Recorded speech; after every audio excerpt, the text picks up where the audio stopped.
Business किसको बोलते हैं? बिजनेस देखिए, जब कोई एक एंटरप्रेन्योर कोई नया बिजनेस स्टार्टअप स्टार्ट करने के बारे में सोचे, चाहे कोई जो रनिंग बिजनेस हो, जैसे कोई क्लोथ का ही बिजनेस खोल लिया, चाहे किसी प्रकार का इलेक्ट्रॉनिक्स का बिजनेस के बारे में खोले ना, उस तरह का एक्टिविटी को क्या बोलेंगे हम लोग? बिजनेस।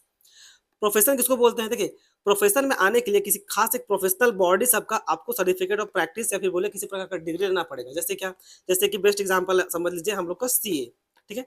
सीए में क्या होता है? सीए बनने के लिए ना आपको आईसीएआई का ना आपको मेंबरशिप लेना पड़ेगा, तब जाकर के आप सीए बनिएगा। या फिर बोलिए अगर जैसे आपको डॉक्टर वो लोग भी प्रोफेशन में आता है, तो डॉक्टर भी बनने के लिए ना आप देखिएगा आईसीएमआर का वहाँ पर एमएलए को मेंबरशिप डिग्री लेना पड़ता है, ठीक है? उसी प्रकार से आ जाइए आप एम्प्लॉयमेंट पे।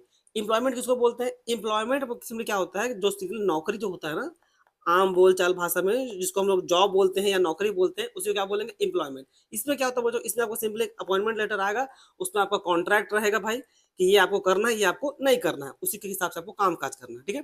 तो ये होगा तीनों में मेन डिफरेंस। अब देखिए एक और नेचर ऑफ वर्क में देखिएगा, आप बिज़नेस कर रहे हैं भाई, ऑब्वियस है गुड्स या तो सर्विस आप प्रोवाइड कीजिएगा, दुकान खोलेंगे तो गुड्स या तो अगर किसी प्रकार से सर्विस वाला होगा तो सर्विस, ठीक है? प्रोफेशन में क्या होता है, इसमें हम लोग जनरली एक्सपर्ट सर्विस प्रोवाइड करते हैं। एक्सपर्ट सर्विस मतलब जैसे जो डॉक्टर लोग होता है वो लोग अपना मेडिसिन फील्ड में एक्सपर्ट होगा भाई। सीए जो होता है वो आपका टैक्स में अच्छा होगा, लॉ में अच्छा होगा, इन सब में वो अच्छा होगा, होगा कि नहीं? एम्प्लॉयमेंट में जो काम कर रहे होंगे ना वो आपको करने का जरूरत पड़ेगा, ठीक है? जो भी सर्विस ऑफ कॉन्ट्रैक्ट है, जो सब बोला गया होगा, आपको बस वही करके देना है, ठीक? बात कीजिए क्वालिफिकेशन का, तो बिज़नेस करने के लिए भाई किसी प्रकार का क्वालिफिकेशन की जरूरत नहीं है। प्रोफेशन में आने के लिए जो प्रोफेशनल बॉडी है, उसका जो प्रोफेशनल क्वालिफिकेशन है, वो आपको हासिल करना पड़ेगा। जैसे आईसीए का अलग है, डॉक्टर का अलग है। एम्प्लॉयमेंट में क्वालिफिकेशन क्या होगा? एम्प्लॉयमेंट में क्वालिफिकेशन जो नौकरी जहाँ भी आप कीजिएगा, मान लीजिए आप एसबीआई बैंक में काम कर रहे हैं, तो भाई एसबीआई बैंक में काम करने के जो लोग जैसे नौकरी कराता है, तो जो लोग जो एग्ज़ाम लेता है, उसी के हिसाब से आपको क्वालिफिकेशन चाहिए। एक मिनिमम क्वालिफिकेशन मान लीजिए आपको कॉलेज का प्रोफेसर बनना है, तो वहाँ पर भी आपको यूजीसी नेट का डिग्री चाहिए होता है या अलग-अलग टाइप का डिग्री चाहिए होता है।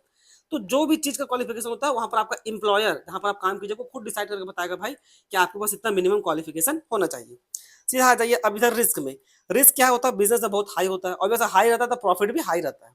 यहाँ पर प्रोफ़ेशन में रिस्क थोड़ा कम रहता है, लेकिन फीस भी थोड़ा ठीक-ठाक रहता है, ठीक है?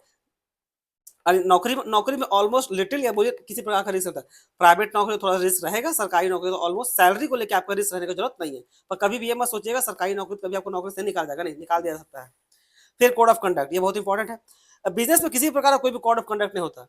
लेकिन प्रोफ़ेशनल में आइएगा ना, प्रोफ़ेशनल बॉडी में एक स्पेशल कोड ऑफ कंडक्ट सब जगह का रहता है। जैसे डॉक्टर लोग का अपना कोड ऑफ कंडक्ट होता है कि पेशेंट को ट्रीट करेंगे, उन लोग का बॉडी पार्ट से खिलवाड़ नहीं करेंगे। सीए लोग का अपना होता है कि फ्रॉड-वॉड नहीं करेंगे, इस टाइप का।